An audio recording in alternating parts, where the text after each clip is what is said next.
All right, so today we're going to break down the comedic genius behind that viral sketch from Not Your Type. You know the one? It takes something we've all experienced, a trip to the vegetable market with our mom, and just completely flips it on its head.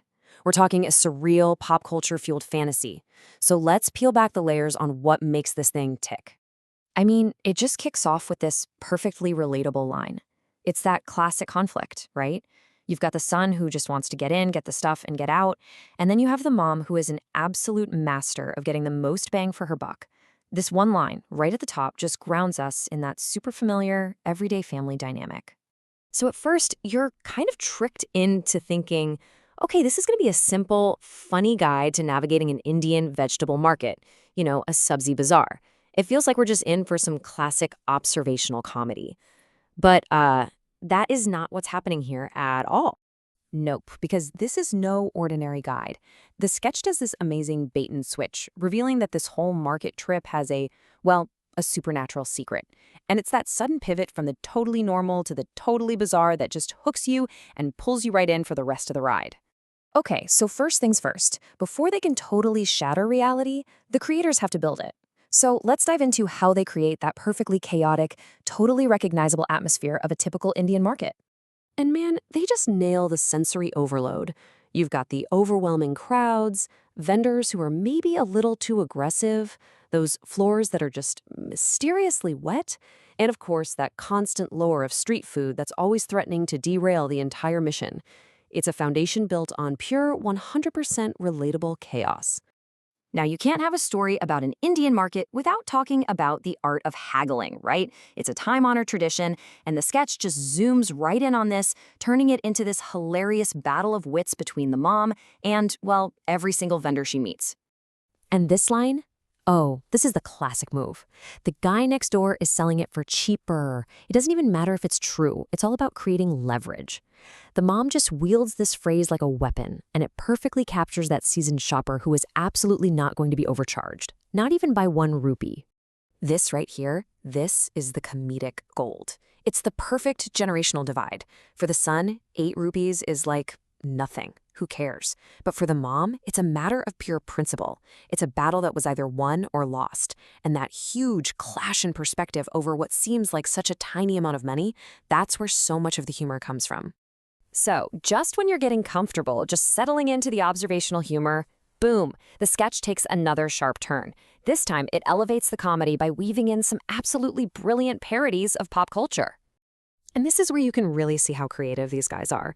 Like, all of a sudden, a dramatic moment gets these absurd B-movie style director credits. And then, and this is my favorite part, out of absolutely nowhere, the whole scene morphs into a pitch for Shark Tank, but, with the very specific vegetable market twist. And the details of this parody are just perfect. The product they're pitching? A simple jute sack. The investment ask isn't for $1 million, it's for some flour and a piece of cilantro. The humor is all about that contrast, right? You're taking this high-stakes, super dramatic format of a business pitch and dropping it into the most low-stakes, chaotic setting you can imagine. And the final deal for a single piece of cilantro? I mean, come on, that's the perfect punchline. All right, so if you thought a Shark Tank pitch in the middle of a vegetable market was weird, just you wait.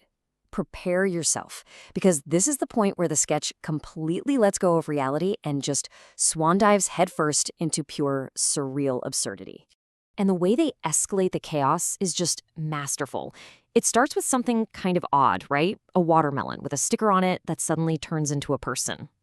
Okay, weird. Then it gets weirder. A tea vendor's service is a full-on theatrical dance. From there, our heroes follow this mysterious stream of market water, which leads to the totally casual, deadpan reveal that one of the characters is a part-time werewolf. I mean, each step just takes you further and further away from anything resembling reality. And this line just perfectly captures the bizarre logic of this new world they're in. You can feel the son's frustration, can't you? He just wanted a cup of tea. But in this market, that simple request comes with this whole unwanted, over-the-top performance. It's not about the transaction anymore. It's all about the spectacle.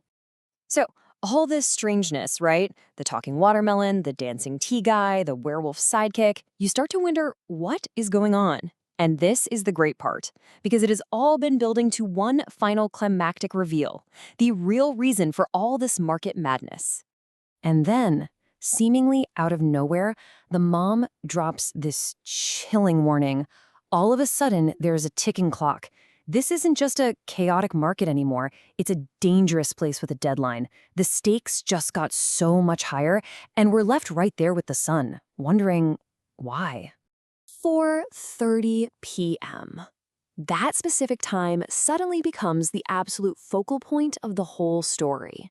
All the chaos, everything weird that's happened, it all seems to revolve around this one single ominous deadline.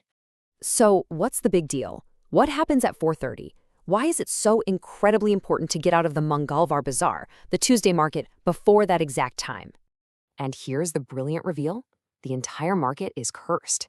After 4:30 p.m., the vendors don't want your money anymore. They want you. They transform from salespeople into captors, using ridiculously good deals and aggressive hospitality to trap shoppers there forever. It's this awesome supernatural twist that suddenly reframes everything we've seen. All that weird vendor behavior, it wasn't random. It was all part of the curse. It's a payoff that makes the entire absurd journey make a very, very twisted kind of sense. So, what's the big takeaway here? Well, the success of this sketch really comes down to its incredible blend of genres.